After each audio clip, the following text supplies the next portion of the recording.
Americans' cost of living remains a massive headache, even as recession fears fade. The long-rumored recession has been postponed, or perhaps cancelled altogether. The soft landing vibes are real. Inflation is cooling.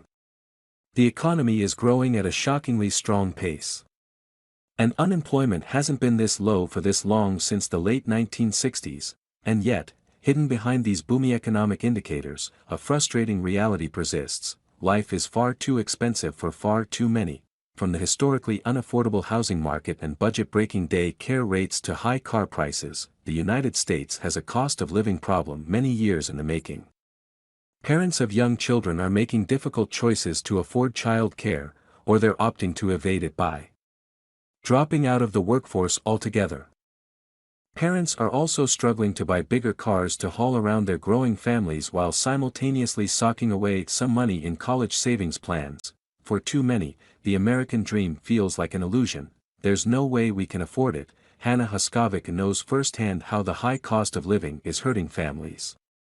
The 36-year-old is an economist at the Bureau of Labor Statistics in Atlanta, where she helps compile data that feeds the Producer Price Index, a gauge of wholesale inflation closely watched by Wall Street. Hannah and her wife Michelle, 29, rent an apartment in Peachtree Corners, Georgia. They dream of buying a home in nearby Decatur where there are good schools and many other LGBTQ families.